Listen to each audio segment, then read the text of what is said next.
regardez cette vidéo en entier et dites-nous dans les commentaires. Elena est-elle une stratège de génie ou une vengeresse au sang-froid?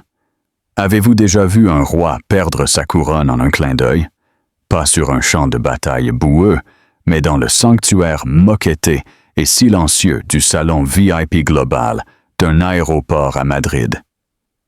Voici l'histoire de Julián Vega, un PDG qui pensait avoir le monde à ses pieds et sa belle et ambitieuse assistante au bras. Il était convaincu que sa discrète épouse, Elena, était à la maison, gérant sa vie parfaite dans leur manoir. Mais, le temps qu'une coupe de champagne s'écrase au sol, il apprendrait que l'adversaire le plus dangereux est celui que vous n'avez jamais vu jouer. Que se passe-t-il lorsque la femme que vous avez ignorée devient la maîtresse de votre destin? Restez avec moi, car cette histoire est plus qu'un simple drame. C'est une leçon sur le véritable pouvoir. Julián Vega menait une vie conçue pour les pages de Forbes et Expansion. En tant que PDG d'Innovaciones Eterea, une entreprise à la pointe de la réalité augmentée, son image publique était celle d'une vision implacable et d'un charisme naturel. Ses costumes étaient signés Tom Ford, sa montre était une Patek Philippe, et son sourire pouvait garantir un accord à 9 chiffres. Sa vie, de l'extérieur, était le témoignage d'un design méticuleux, et la pièce la plus élégante de sa collection était son épouse, Elena. Elena Vega était l'épithète de la grâce silencieuse. Pendant que Julián dirigeait des conseils d'administration, Elena gérait leur vaste domaine de La Moraleja, à Madrid, avec une efficacité sereine qui le déconcertait.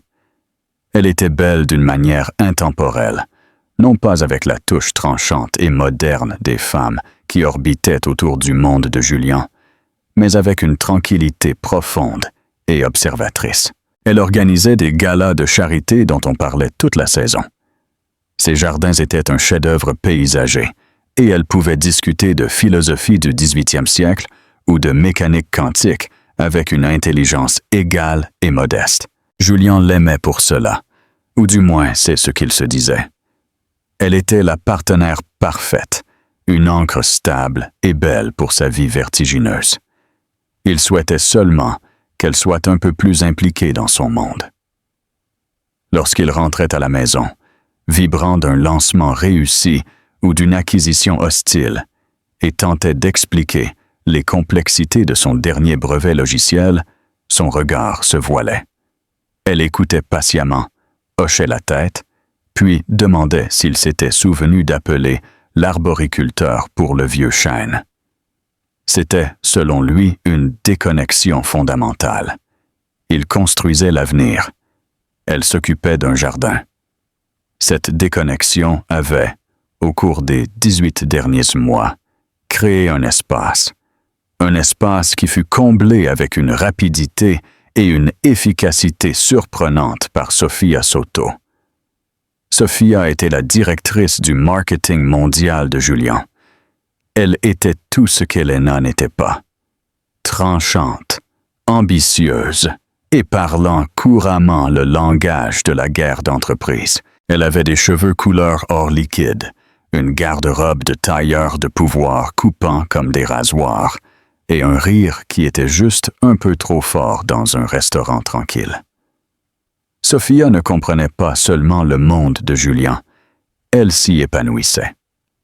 Elle reflétait son ambition, anticipait ses besoins et le regardait avec une adoration non dissimulée qu'il avait cessé de voir dans les yeux de sa femme depuis longtemps.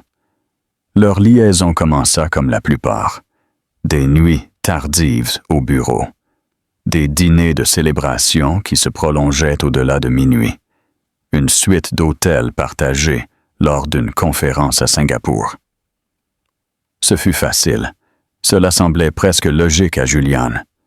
Louis et Sofía étaient partenaires d'une manière que Louis et Elena ne pourraient jamais être. Ils construisaient un empire ensemble. La liaison n'était qu'un avantage de leur synergie. Le voyage à Genève était l'aboutissement de tout. Etherea était au bord de son plus grand saut à ce jour. Le projet Chimère, une plateforme révolutionnaire de réalité augmentée qui s'intégrerait parfaitement dans l'industrie automobile. C'était audacieux, coûteux et nécessitait une dernière et massive injection de capitaux. L'accord se faisait avec une société d'investissement européenne notoirement privée et astucieuse, Punto de Vista Capital. Ils étaient connus pour leur audit préalable agressif et leur énigmatique investisseuse principale, qui opérait uniquement sous les initiales EVP, Sama. Matin du vol, la tension dans la maison Vega était un bourdonnement sous la surface de la vie domestique. Julien faisait ses valises, ses mouvements rapides et impatients. « Elena, as-tu vu mes boutons de manchette en argent, ceux avec l'incrustation d'onyx ?» cria-t-il depuis son vaste dressing. Elena apparut sur le seuil, tenant une petite boîte en velours. « Les voici, Julien.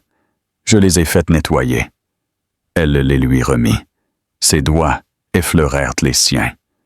Son toucher était frais. « Merci, » murmura-t-il, sans la regarder. Ce voyage à Genève est crucial. Si nous obtenons l'accord avec Punto de Vista, nous ne serons plus seulement une entreprise technologique.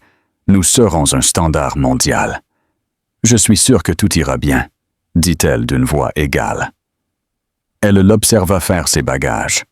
Il emballait pour un voyage de 3 jours, mais sa valise contenait des vêtements pour 1 semaine. Il le faisait toujours. Il appelait cela de la planification d'urgence. Elle savait qu'il passerait le week-end après l'accord avec Sophia dans un chalet dans les Alpes. Elle avait vu la confirmation de réservation sur sa tablette des semaines auparavant, laissée ouverte par erreur. C'était une erreur qu'il commettait de plus en plus souvent. « Sophia a été une merveille, tu sais, » continua Julien, inconscient. « C'est elle qui nous a obtenu la réunion avec les gens de B. Personne ne semble savoir s'il s'agit d'un homme ou d'une femme. C'est un fantôme. Mais Sophia s'est frayé un chemin à travers 3 couches de gardiens. Elle est indispensable. Je suis sûr qu'elle l'est, dit Elena. Un fantôme. L'ironie ne lui échappa pas. Durant la dernière décennie, elle s'était sentie comme un fantôme dans sa propre vie, une spectatrice silencieuse du grand spectacle de son mari. Alors qu'il fermait sa valise d'un clic décisif, il se tourna enfin vers elle. Il adoucit son expression, de la façon dont il le faisait, avant de demander une faveur. « Ellie, écoute, je reviendrai dimanche soir. Je sais que nous devions aller à ce gala de charité pour le musée. »« C'est bon, Julien, » l'interrompit-elle doucement. « C'est important, ne t'inquiète pas pour ça. » Il sourit, soulagé par son acquiescement facile. Il se pencha et l'embrassa sur la joue. Le baiser était une formalité sèche et familière. « Tu es la meilleure, Ellie. Vraiment. Je ne sais pas ce que je ferais sans toi. » Il ramassa sa mallette. « Souhaite-moi bonne chance. »« Tu n'as pas besoin de chance, Julien, » dit-elle, le regardant directement dans les yeux.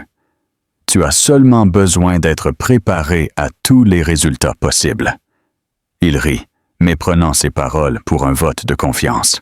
« C'est ma fille, toujours pratique. » Il sortit de la pièce, ses pas résonnant dans le couloir de marbre. Elena resta immobile un long moment, l'odeur de sa colonie coûteuse flottant dans l'air. Puis, elle se dirigea vers son propre placard.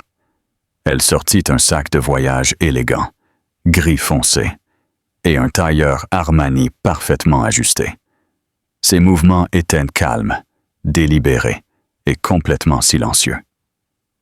Son vol partait dans 3 heures, une compagnie aérienne différente, un terminal différent, mais la même destination. Le salon VIP Global à Barajas, Madrid. C'était un refuge au ton feutré et au luxe discret.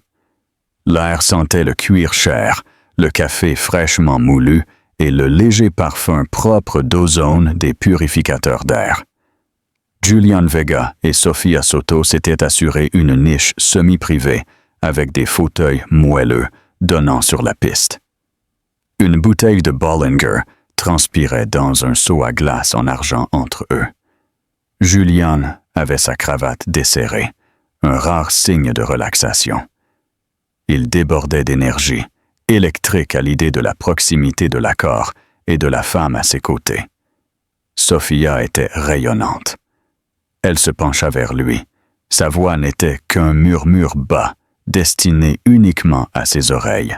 Les projections finales sont encore meilleures que ce que nous pensions, dit-elle, tapotant sa tablette d'un ongle impeccable.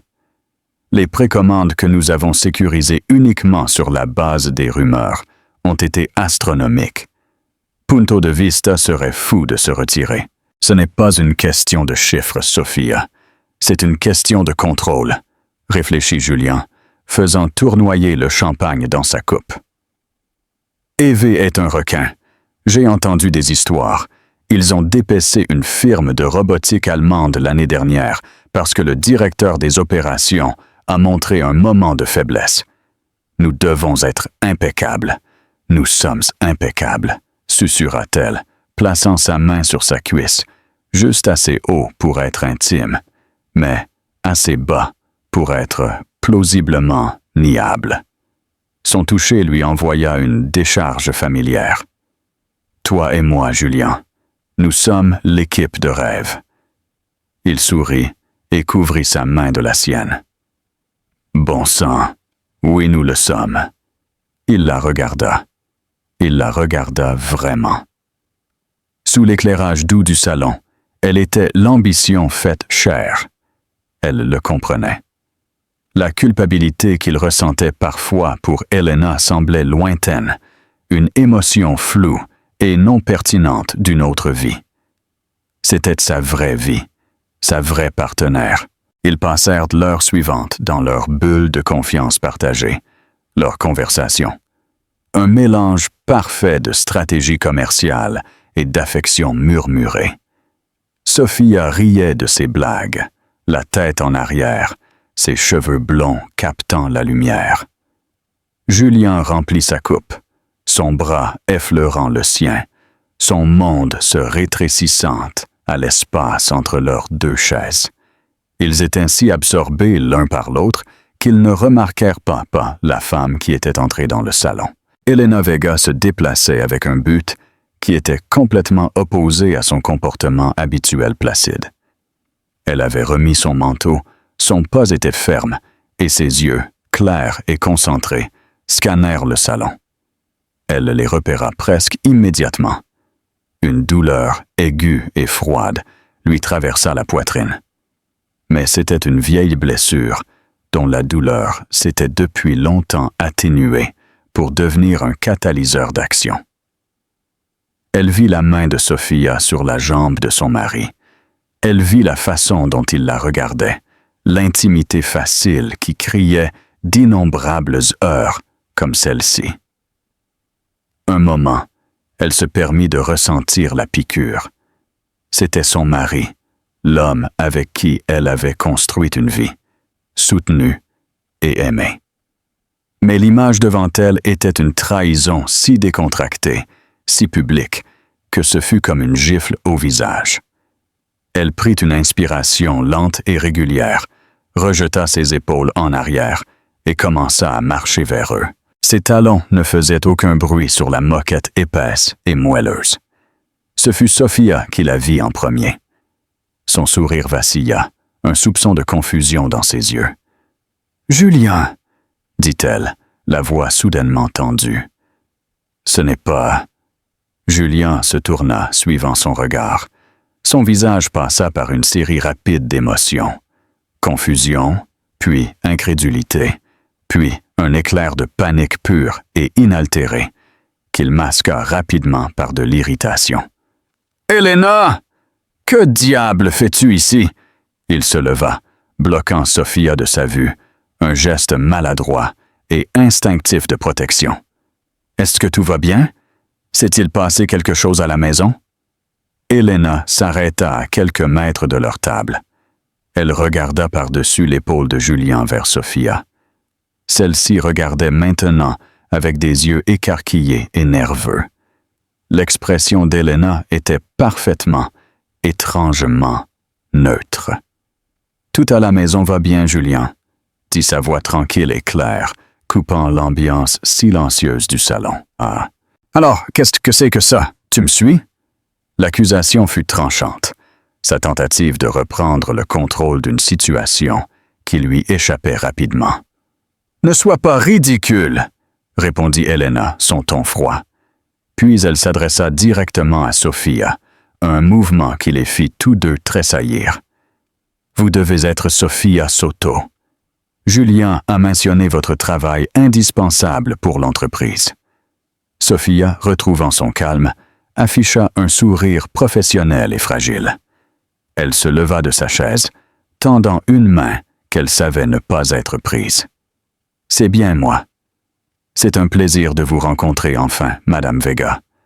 Julien parle de vous tout le temps. » Le mensonge était aussi lisse que de la soie. L'air crépitait de tension non exprimée. D'autres clients dans le salon commencèrent à tourner subtilement la tête, sentant le drame qui se déroulait. Une épingle qui tombe aurait résonné comme un coup de tonnerre. Julien intervint, sa voix basse et furieuse. « Helena, c'est hautement inapproprié. Quoi que ce soit, cela peut attendre que je rentre à la maison. Tu dois partir. » Helena ne le regarda même pas. Son regard était fixé sur Sophia, qui commençait maintenant à paraître arrogante. Sophia voyait clairement cela comme l'acte désespéré d'une épouse négligée, une scène pathétique qui ne faisait que confirmer sa propre position supérieure. Elle donna au bras de Julien une petite pression, un geste de propriété. Elle sourit à Helena, un sourire condescendant et de pitié qui disait « Le jeu est terminé, ma chère. Tu as perdu. » Ce sourire fut le catalyseur final. Ce fut l'étincelle qui alluma la mèche que Helena avait soigneusement posée pendant 6 longs mois. Le silence dans leur petit coin du monde était absolu. On aurait dit que tout le salon, avec sa musique douce et ses verres cliquetants, s'était évanoui dans un bourdonnement.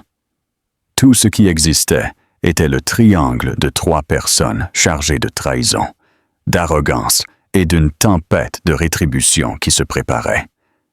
Le sourire de Sophia était le point focal de tout. C'était un chef-d'œuvre d'agression passive, une déclaration silencieuse de victoire. Elle voyait Helena comme une relique, une femme du monde dépassée par les événements, faisant une scène maladroite et émotionnelle.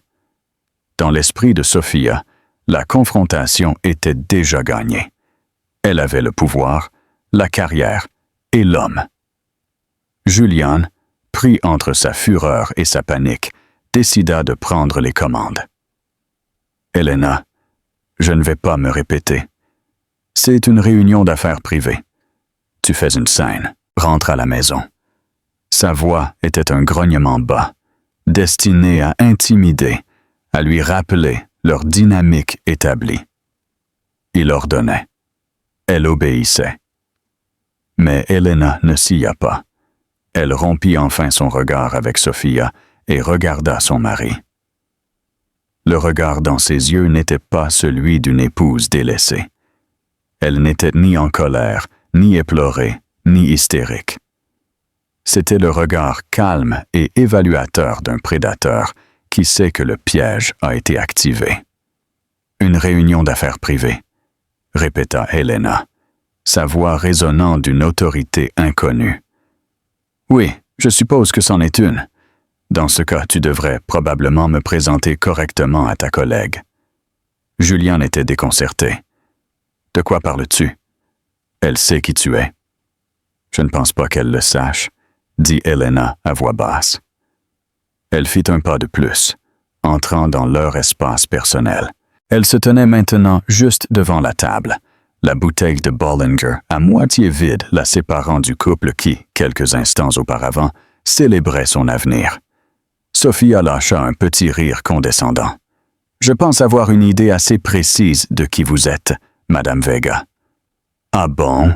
Les yeux d'Elena se plissèrent légèrement. Alors, s'il vous plaît, éclairez-moi. Le défi flottait dans l'air. Julien, voyant la confiance de Sophia, ressentit une vague de soulagement. Sophia gérerait cela. Elle était brillante dans un combat. Sophia se pencha en avant, sa voix dégoulinant d'une fausse courtoisie. « Vous êtes l'épouse de Julien Vega. Vous vivez à la Moraleja. Vous dirigez le gala de l'hôpital pour enfants, et je crois que vos roses primées sont parues dans un magazine au printemps dernier. » C'était un reportage charmant. Le mépris était total. Elle avait réduit toute l'existence d'Elena à une poignée d'accomplissements domestiques. Julien sourit presque. C'était une mise à terre parfaite. Chirurgicale. Elena écouta patiemment jusqu'à ce que Sophia ait fini. Elle ne réagit pas. Elle ne se défendit pas. Elle attendit simplement. Et puis, elle prononça la phrase qui allait briser leur monde. « Tout cela est vrai », dit Elena, sa voix toujours calme, mais maintenant imprégnée d'un noyau d'acier. « Je fais toutes ces choses, mais je pense que la présentation que vous recherchez, dans le contexte de cette réunion d'affaires particulière, est un peu différente. » Elle fit une pause, laissant le moment s'étirer, poussant l'attention à son point de rupture. Elle regarda du visage confus de Julien à celui arrogant de Sophia. « Mon nom est Elena Vega, » dit-elle, son élocution précise et dévastatrice. « Et toi, Julien, tu t'es préparé pendant la majeure partie d'une année pour présenter le projet Chimère à ma compagnie. » Julien la regarda fixement. « Ta compagnie? De quoi parles-tu? De ta fondation caritative? » Elena nia de la tête de façon imperceptible. « Non, pas la fondation. » Elle sortit de son sac de voyage un étui mince et élégant pour carte de visite. D'un mouvement du pouce, elle fit glisser une carte et la posa sur la table à côté du seau à champagne. Elle atterrit avec un coup sec et final. La carte était en papier épais, couleur crème, les lettres d'un argenté minimaliste et gravées. On y lisait « E. Vega, associée directrice, Punto de Vista Capital. » Silence. Ce ne fut pas un moment de silence tranquille. Ce fut un vide, une absence complète et totale de son, de compréhension, de la réalité même. Le sourire condescendant de Sophia ne fit pas que s'effacer. Il s'effondra. Son visage devint flasque sous le choc, sa peau soudainement pâle contre son maquillage parfait. Ses yeux passèrent de la carte au visage d'Elena, et vice-versa, son cerveau refusant de traiter l'information. « A-I-V » murmura-t-elle, les initiales coincées dans sa gorge comme un fragment de verre. La réaction de Julien fut plus lente, plus catastrophique. Il fixa la carte, son monde basculant sur son axe. Punto de Vista Capital, et Vega, V, le fantôme, le requin, l'investisseuse mystérieuse et intouchable qui l'obsédait depuis des mois. Son épouse, Ellie. Il la regarda. Il la regarda vraiment, pour ce qui semblait être la première fois en une décennie. Il ne vit pas la femme au foyer placide, mais une femme d'une prestance formidable et terrifiante. Le travail caritatif ennuyeux. Les heures calmes, passées sur son ordinateur portable qui, selon elle, servait à planifier des enchères. Les voyages pour rendre visite à sa camarade d'université à Zurich. Tout fusionna en une nouvelle et horrible image. La coupe de champagne dans la main de Sophia s'échappa de ses doigts sans ressort. Elle ne se brisa pas. Elle frappa la moquette épaisse avec un bruit sourd et étouffé, déversant un liquide doré pâle sur le sol, comme une offrande finale et pathétique. Le son rompit le charme. « Je crois, » dit Elena, sa voix maintenant froidement professionnelle, en s'adressant à tous deux, que nous avons beaucoup à discuter sur le vol pour Genève. Oseriez-vous trahir quelqu'un d'aussi stratégique? Commentez ci-dessous. Le vol de 8 heures pour Genève fut une classe de maîtres en torture psychologique. Ils étaient tous assis dans la cabine de première classe du vol de Swissair, une cruelle ironie du destin et des systèmes de réservation des compagnies aériennes. Elena était au siège 2A, côté hublot. Julien et Sophia, dont les billets avaient été réservés ensemble, étaient de l'autre côté du couloir en 2D et 2F. Le couloir de 60 cm de large semblait être le Grand Canyon, une division infranchissable et caverneuse.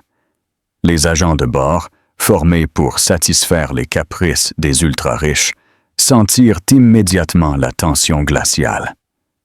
Leurs sourires professionnels devinrent un peu plus figés, leurs offres de champagne avant le départ un peu plus hésitantes. Elena accepta un verre d'eau gazeuse avec une tranche de citron. Julien congédia l'agent d'un geste brusque. Sophia regardait droit devant elle, son visage une cage figée d'incrédulité. Alors que l'avion roulait et décollait, la cabine s'emplit du rugissement puissant des moteurs. Pour n'importe qui d'autre, c'était le son d'un voyage qui commençait. Pour Julien et Sophia, c'était le son de leur monde qui s'effondrait. L'esprit de Julien était un tourbillon. Evie, Elena. Les deux concepts étaient si violemment incompatibles que son cerveau luttait pour les fusionner. Il rejouait sans cesse la scène dans le salon, cherchant une faille, une erreur, un signe que c'était une plaisanterie élaborée et démente. Mais il n'y en avait aucun. L'autorité froide dans ses yeux. Le fait simple et indéniable de la carte de visite. C'était réel. Comment avait-elle pu construire une firme comme Ponto de Vista Capital sans qu'il le sache? Il se rappela les années, son héritage de son grand-père, celui dont elle lui avait dit qu'il était modestement investi dans quelques obligations à faible risque. Ses fréquents voyages, qu'il avait écartés comme des obligations sociales, ses heures passées dans son bureau à la maison, la porte toujours fermée. Il avait vu tout cela comme les passe-temps inoffensifs d'une épouse qui s'ennuie. Il ne l'avait pas vu comme la construction d'un empire. Son arrogance était un poids physique sur sa poitrine, écrasant l'air de ses poumons. Il l'avait plainte. Il s'était senti supérieur, le pourvoyeur dynamique pour son épouse calme et peu ambitieuse. Toute la base de leur mariage, de sa propre perception de soi, était un mensonge. Et pire encore, un mensonge créé par lui-même. Il avait été si aveuglé par son ego qu'il n'avait pas vu la personne qui dormait à ses côtés pendant 15 ans. Il regarda de l'autre côté du couloir. Elena avait mis des écouteurs à réduction de bruit et lisait un rapport dense sur une tablette, son écran rempli de graphiques et de chiffres qu'il ne pouvait comprendre à cette distance. Elle était complètement sereine, comme si elle était en route pour une cure thermale. L'affichage décontracté de sa compétence était plus exaspérant que n'importe quel éclat de colère. Sophia, d'un autre côté, s'effondrait visiblement. L'exécutive du marketing élégante et sûre d'elle avait disparu, remplacée par une femme terrifiée, vacillante au bord d'un abîme. Sa carrière s'était construite sur sa relation avec Julien, sur son influence perçue sur lui. Elle avait accroché son char à son étoile, mais venait de découvrir que l'étoile elle-même était un satellite, orbitant autour d'un soleil dont elle n'avait jamais soupçonné l'existence. Elle lançait sans cesse des regards de panique à Elena, puis à Julien, espérant qu'il fasse quelque chose, qu'il règle cela. Mais Julien était perdu dans son propre enfer personnel. Sophia avait tout misé sur le mauvais Vega. Elle s'était moquée de la reine, sans se rendre compte qu'elle n'était qu'une courtisane, léchant les bottes du consort. Le sourire condescendant qu'elle avait adressé à Helena dans le salon ressemblait maintenant à une marque au fer rouge sur son âme. Elle avait souri à son bourreau. 1 heure après le début du vol, le service de repas commença. L'agent de bord s'approcha d'Helena en premier. « Madame Vega, aimeriez-vous des noix de Saint-Jacques poêlées ou un filet de bœuf ce soir? Les Saint-Jacques, s'il vous plaît. Et un verre de Sancerre? » répondit Helena, sans lever les yeux de son rapport. L'agent s'adressa ensuite à Julien et Sophia. « Et pour vous, monsieur? »« Madame. »« Rien, » lança Julien. Sophia nia de la tête, incapable de parler. L'idée de manger était nauséabonde. Les lumières de la cabine se tamisèrent. La plupart des passagers s'installèrent pour dormir ou regarder des films. Mais, pour le trio au rang 2, il n'y avait pas de repos. Chaque changement subtil de position d'Helena, chaque fois qu'elle tournait une page sur sa tablette, était un coup de tonnerre dans le silence oppressant. À la moitié de l'Atlantique, Julien n'en put plus. Il détacha sa ceinture de sécurité, se leva et fit un pas vers le couloir. Il avait besoin de lui parler, de la confronter, de comprendre. Helena sembla sentir son mouvement. Elle posa sa tablette et retira ses écouteurs. Leurs yeux se rencontrèrent. Le regard sur son visage n'était pas invitant. Il était patient, mais ferme. « Julien, » dit-elle, sa voix basse mais audible dans la cabine silencieuse. « Assieds-toi. Tu attires l'attention. »« Je m'en fiche, » siffla-t-il, se penchant, ses mains agrippant le haut de son siège. « Nous devons parler. Maintenant. »« Non, » dit-elle simplement. « Nous n'en avons pas besoin. Tout ce que tu as à dire peut attendre que nous soyons dans un cadre professionnel. Cet avion ne l'est pas. » Un cadre professionnel? Ellie, c'est notre vie. Tu m'as menti pendant... Pendant combien de temps? Mes affaires sont mes affaires, Julien. Tout comme tes affaires ont toujours été les tiennes, répondit-elle, sa voix restant stable, sans trahir aucune émotion. Tu n'as jamais montré d'intérêt pour mes passe-temps, alors je n'ai pas ressenti le besoin de t'ennuyer avec les détails. Le mot « passe-temps » fut un dard empoisonné, un écho parfait de sa propre attitude méprisante. Il le frappa de plein fouet, et il recula comme s'il avait été giflé. « Et elle » murmura-t-il, désignant d'un signe de tête une Sophia rigide. « Est-ce que c'était seulement pour elle? Un jeu pour te venger de moi? » Pour la première fois, un soupçon de quelque chose, de la déception, traversa le visage d'Helena. « Tu ne comprends toujours pas, n'est-ce pas? Tu penses que c'est à propos d'elle? » « Julien, elle est un symptôme, pas la maladie. Il s'agit d'affaires, spécifiquement des affaires d'Innovation Eterea et de son avenir. Maintenant, assieds-toi avant de forcer l'équipage à intervenir. » Sa logique était irréfutable, sa prestance absolue. D'effet, il la fixa 1 seconde de plus, cherchant l'épouse qu'il croyait connaître. Il n'en trouva aucune trace. Il se retira à son siège, se laissant tomber. La lutte l'avait complètement épuisé. Il regarda Sophia. Elle le regardait, les yeux écarquillés, avec un regard désespéré et suppliant. Il se détourna. Il ne pouvait pas la regarder. À ce moment-là, elle n'était ni sa partenaire, ni son amante. Elle était un passif. Elle était la co-conspiratrice dans un paradis d'imbéciles, et les portes venaient de se refermer violemment. Le reste du vol se déroula dans un silence de pierre et d'agonie. Alors que l'avion commençait sa descente finale vers Genève, le soleil du matin apparaissant sur les Alpes enneigées, Helena rangea enfin sa tablette. Elle regarda par le hublot. Un petit sourire réfléchi sur ses lèvres. C'était le sourire d'une maîtresse d'échecs, voyant son adversaire réaliser enfin qu'il est échec et mat depuis les 5 derniers mouvements. Les bureaux de Dubois et Associés étaient situés au dernier étage d'un élégant bâtiment de verre et d'acier, avec vue sur le lac Lehmann. La firme représentait Punto de Vista Capital en Suisse, et sa salle de conseil principale était une étude de pouvoir minimaliste. Une unique et massive table de marbre noir dominait la salle, entourée de 20 chaises mises van der Rohe.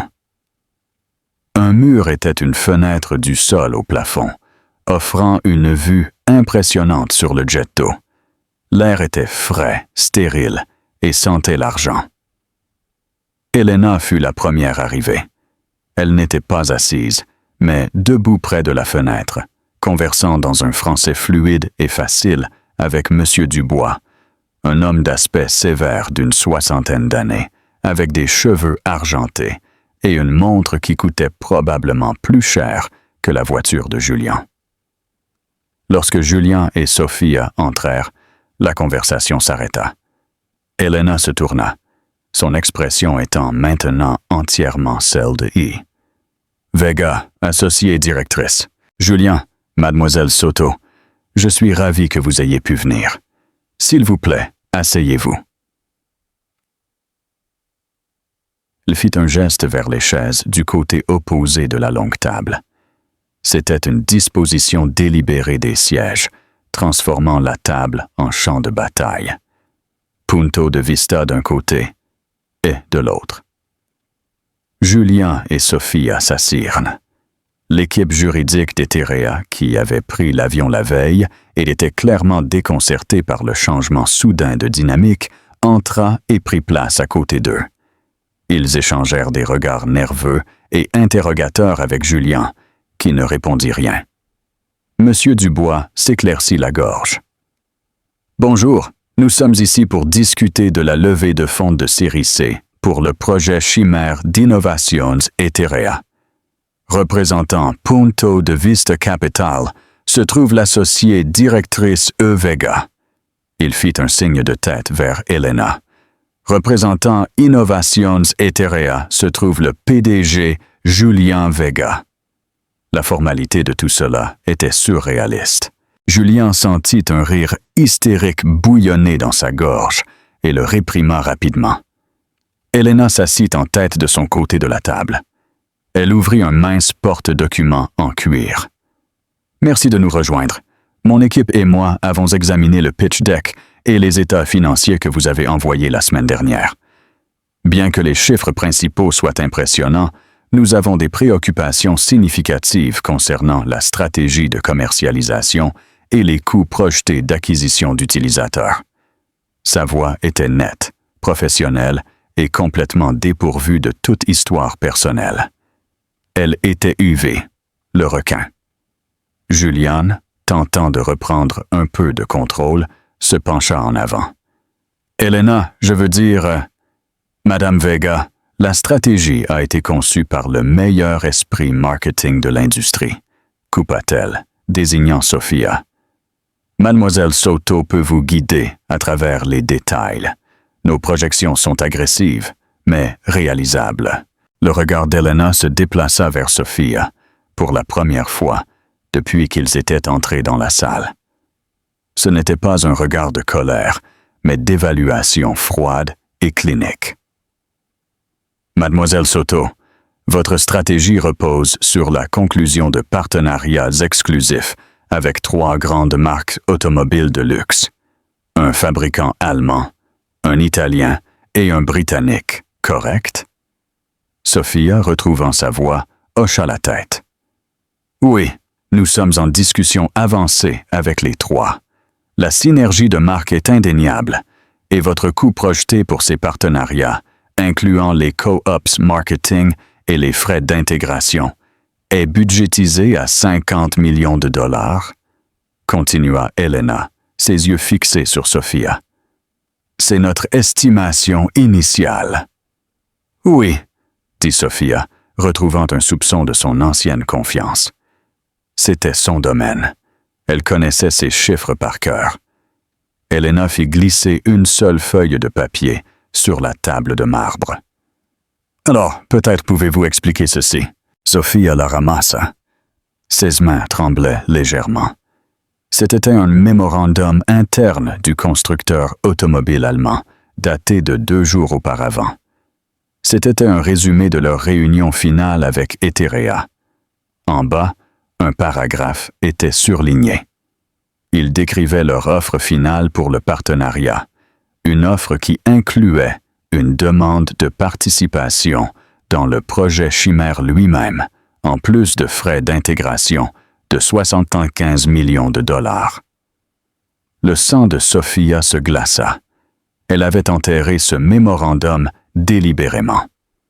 Elle prévoyait d'informer Julien de l'augmentation du coût après que le financement de Punto de Vista soit sécurisé, pensant qu'elle pourrait le présenter comme une tactique de négociation de dernière minute. C'était un pari, dangereux, mais elle avait été sûre de pouvoir s'en sortir. Ce document semble être préliminaire, balbutia Sophia, son esprit cherchant une excuse. Leur position est encore fluide, n'est-ce pas? Répliqua Elena d'une voix tranchante. Parce que j'ai parlé avec leur PDG, Klaus Richter, sur mon vol. Il était assez ferme. Il a également mentionné qu'on leur avait proposé un accord beaucoup plus raisonnable il y a 3 mois, que vous avez rejeté sans consulter votre conseil, pensant que vous pourriez leur en soutirer davantage. Ces mots, pas les miens. La salle devint silencieuse. Julien se tourna vers Sophia, ses yeux brillants d'un nouveau type de furie. Il ne s'agissait plus d'une trahison personnelle, c'était de l'incompétence professionnelle, de la négligence. Elena n'avait pas fini. Elle tourna la page dans son porte-document. De plus, le budget marketing. Vous avez alloué 20 millions de dollars pour une campagne mondiale d'influenceurs. Votre leader choisi pour cette campagne est une personnalité des réseaux sociaux, dont l'audience principale est composée de femmes de 14 à 18 ans. Pouvez-vous expliquer comment cette démographie s'aligne avec le marché cible d'une berline de luxe à 6 chiffres? Sophia ouvrit la bouche, mais aucun mot ne sortit.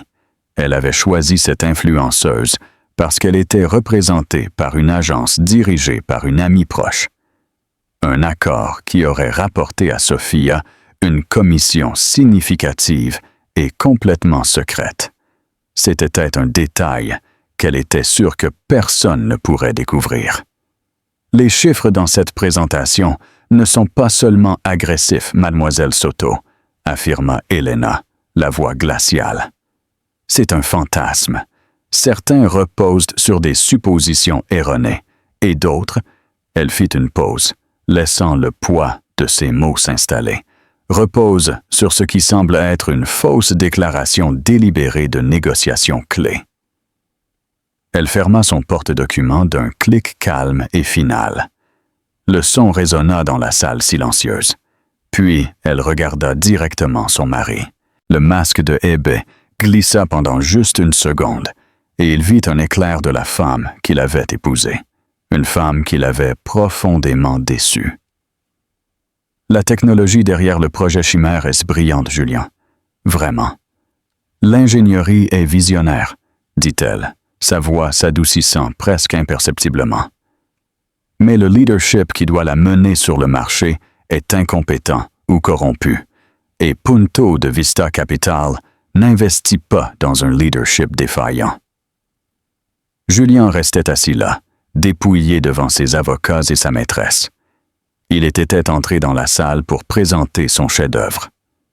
À la place, son épouse avait disséqué systématiquement et avec une précision chirurgicale son entreprise, exposé sa maîtresse comme une fraudeuse et mis à nu sa propre ignorance aux yeux de tous. Il n'était pas dans une réunion d'affaires, il était exécuté, et son épouse tenait la hache. Leur hôtel était le Four Seasons des Bergs, un palais d'élégance à l'ancienne. Sa réservation était pour la suite présidentielle, un vaste appartement avec vue panoramique sur le lac et la vieille ville. Julien l'avait réservé des mois auparavant, imaginant une célébration triomphale avec Sophia après avoir scellé l'accord de sa vie. Maintenant, les chambres opulentes, avec leurs murs tendus de soie, leurs lustres de cristal et leurs coupes d'orchidées fraîches, ressemblaient à un tombeau doré. Sophia avait été renvoyée de la réunion, avec un brusque « Nous vous recontacterons » de l'un des associés d'Elena. Elle s'était pratiquement enfuie, le visage pâle. Julien resta pour marcher en retour avec Elena. Un trajet silencieux et épuisant de 10 minutes, où le seul son était le tapotement de ses talons sur le pavé. Au moment où la porte de la suite se ferma derrière eux, la digue de la contenance de Julien se brisa. Pourquoi? S'étouffa-t-il, la voix rauque d'un puissant cocktail de rage, d'humiliation et de désespoir. Pourquoi ferais-tu cela, Elena? Pourquoi m'humilier ainsi, devant mon équipe, devant elle? Elena ne répondit pas immédiatement. Elle s'approcha du minibar, sortit une bouteille d'eau plate et se servit un verre. Ses mouvements étaient calmes, mesurés. Cela l'enragea. Il ne s'agissait pas d'humiliation, Julien. Il s'agissait d'audit préalable, dit-elle, se tournant enfin pour lui faire face. C'était une salle de conseil, pas une scène pour notre drame personnel. Les faits que j'ai présentés n'étaient que cela. Des faits que tu as déterrés pour me détruire, répliqua-t-il, faisant les 100 pas dans le vaste salon. Tu aurais pu me le dire. Tu aurais pu venir me voir en privé. Tu aurais pu m'avertir de l'incompétence de Sophia. Mais tu as choisi de me laisser tomber dans cette embuscade. Tu voulais me voir tomber.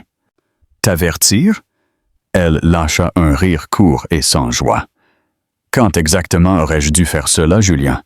Aurais-je dû aborder le sujet au petit déjeuner pendant que tu lui envoyais des SMS sous la table? Ou peut-être aurais-je dû mentionner que ta directrice marketing mettait en péril l'avenir de l'entreprise? Après que tu m'as dit que tu allais à un séminaire de cohésion d'équipe qui se trouvait par hasard être dans un complexe pour couples à Napa? Julien cessa de marcher. Il la fixa. Tu savais. Depuis quand le sais-tu? Je l'ai soupçonné pendant plus d'1 an, dit-elle, sa voix perdant son ton d'affaire pour prendre un ton fatigué et triste. Je l'ai su avec certitude pendant 6 mois. La première confirmation fut la réservation d'hôtel pour le chalet dans les Alpes. Tu as laissé ta tablette sur le comptoir de la cuisine. Ce fut un oubli. 6 mois. Pendant 6 mois d'agonie, elle l'avait su.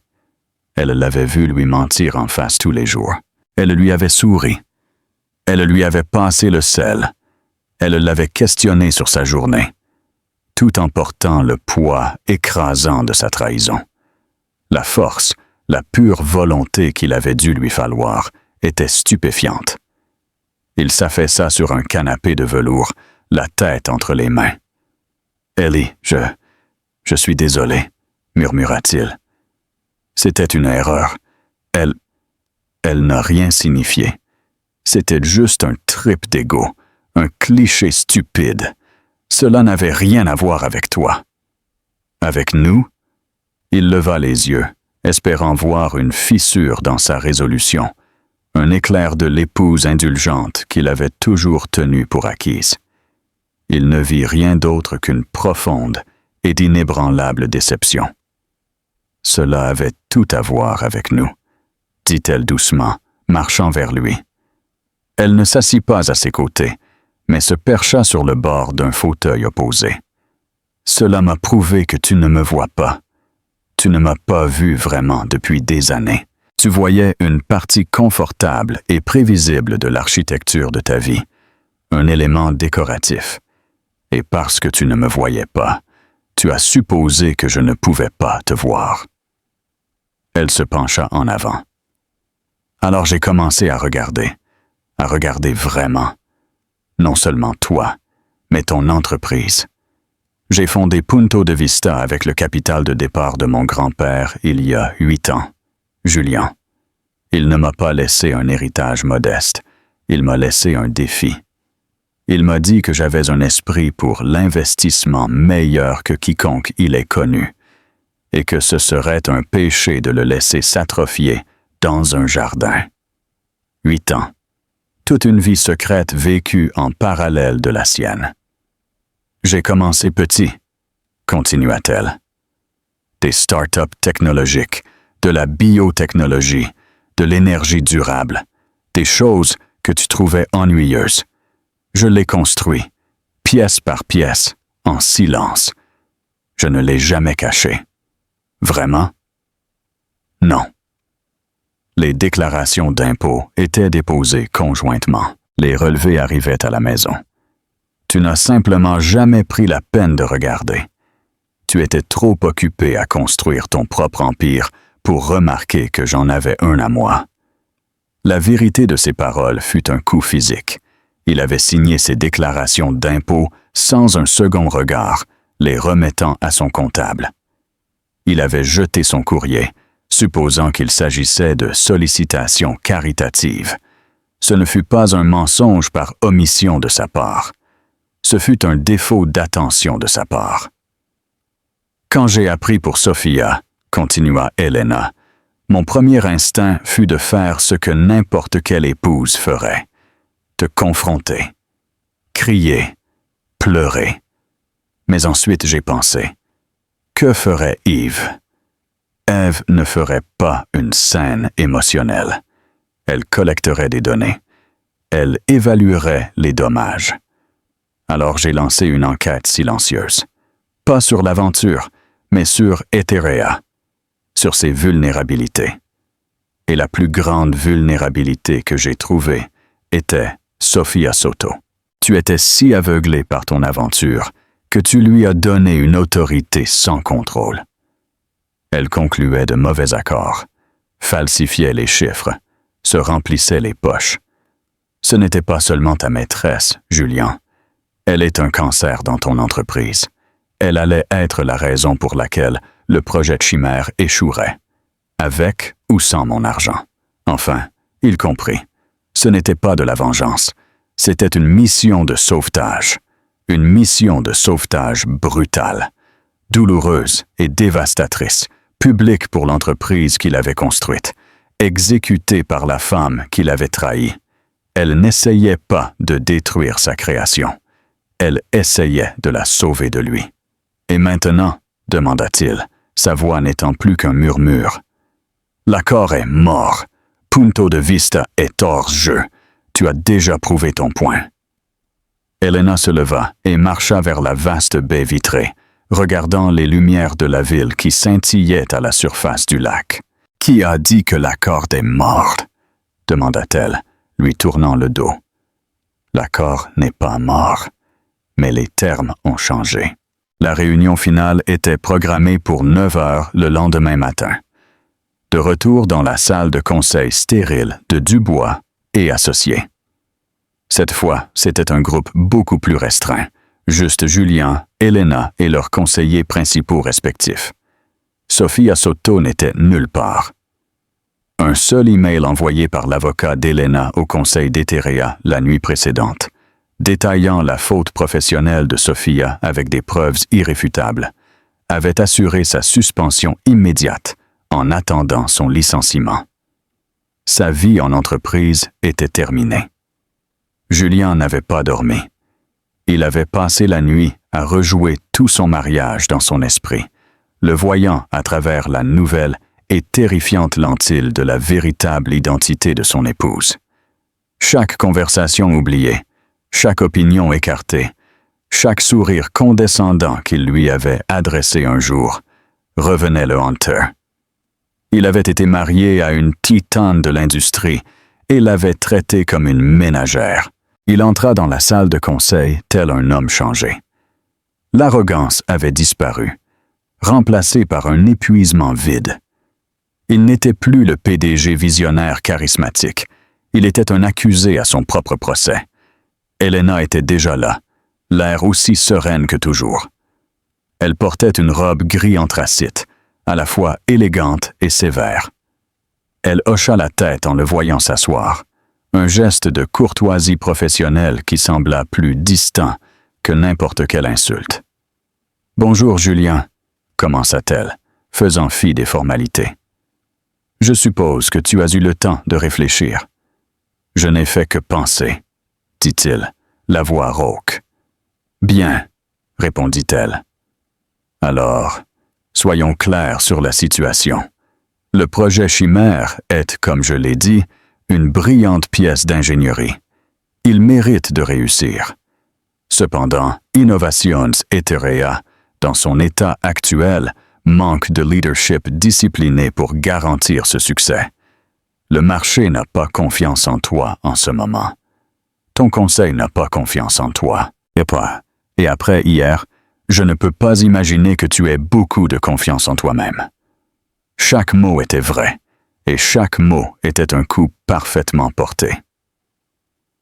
Par conséquent, Punto de Vista Capital est prêt à aller de l'avant avec l'investissement total de 100 millions de dollars, continua-t-elle. Mais nous n'investissons pas dans ton leadership. Nous acquérons une participation majoritaire. Ce n'est plus une levée de fonds. C'est une acquisition. L'avocat de Julien bougea inconfortablement sur son siège. Mais Julien fixa seulement son épouse. Bien sûr, c'était le coup final de sa partie d'échecs. Elle allait toujours faire échec et mat. Mon équipe restructurera le conseil, dit Elena, faisant glisser une nouvelle proposition sur la table. Je prendrai le poste de présidente. Nous installerons un nouveau PDG, un homme nommé Marcus Thorne, qui a un historique impeccable dans la mise à l'échelle d'entreprises technologiques. Tu connais peut-être son travail chez Cygnus Dynamics. Julien le connaissait. Thorne était une légende, un opérateur brillant et impitoyable, qui ne tolérait pas les égaux. Tout le département marketing exécutif sera dissous et reconstruit. Tous les contrats et partenariats de Sophia Soto feront l'objet d'un audit forensique. Elle fit enfin une pause, le laissant absorber toute l'étendue de sa défaite. Il était détrôné, son royaume démantelé et reconstruit à son image. « Et moi ?» demanda-t-il, la question petite et pathétique dans la salle caverneuse. « C'est là, » dit Elena. « Ton unique option dans cette affaire. Tu as 2 choix. Option 1, tu démissionnes en tant que PDG avec effet immédiat. Punto de Vista rachètera tes actions restantes avec une prime généreuse sur leur valeur de marché actuelle. Tu pars en homme très riche, tu signes une clause de non-concurrence, tu t'installes sur une île et tu ne travailles plus jamais un jour de ta vie. C'était un exil, une cage dorée, mais une cage tout de même. Option 2, continua-t-elle, son regard inébranlable. Tu acceptes un nouveau poste, directeur de la technologie, CTO. Tu seras dégradé du conseil. Tu rapporteras à Marcus Thorne et, par extension, à moi. Tu n'auras aucune autorité exécutive ni aucun contrôle sur le budget ou la stratégie. Ta seule responsabilité sera de superviser le développement technique du projet Chimère. Tu seras un employé brillant et bien payé dans l'entreprise que tu as fondée. C'était une humiliation de rester et de travailler pour la femme qui l'avait trahi, d'être un subordonné dans sa propre maison.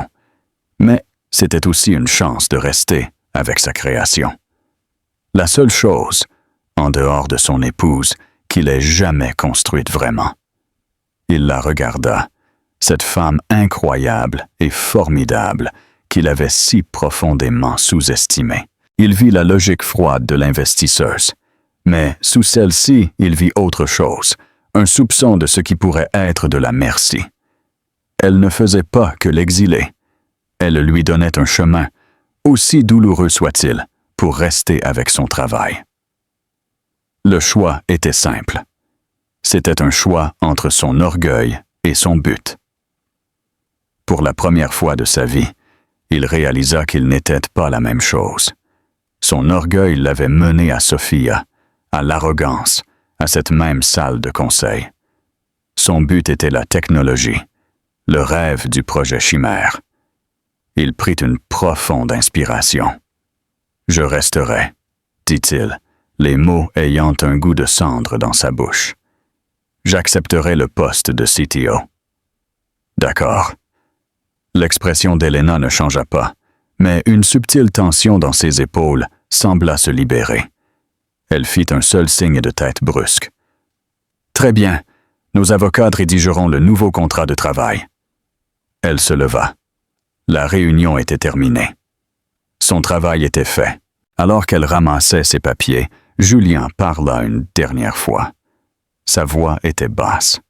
« Notre mariage, Helena, est-ce que cela fait aussi partie de l'acquisition? » Elle s'arrêta à la porte, lui tournant le dos. Pendant un long moment, elle ne dit rien. Le destin de leur vie personnelle pendait, suspendu dans l'air stérile. « Comme toute entreprise, dit-elle, sans se retourner, il est maintenant sujet à une période d'audit préalable intense et rigoureux. Je te recontacterai. » Et sur ce, elle partit, laissant Julian Vega seul à la table, le maître incontesté d'un royaume qu'il ne gouvernait plus. À la fin, la chute de Julian Vega ne fut pas une acquisition hostile d'un concurrent. Ce fut un coup d'État tranquille et méthodique de l'intérieur de sa propre maison. Il apprit la leçon la plus dure de sa vie, que le pouvoir réel n'est pas toujours la voix la plus forte dans la salle. C'est souvent l'observateur silencieux, le partenaire sous-estimé. La diligence tranquille que vous ignorez. Helena n'a pas seulement exposé une liaison. Elle a démantelé une réalité construite sur l'arrogance, révélant un défaut fondamental dans la vision de son mari.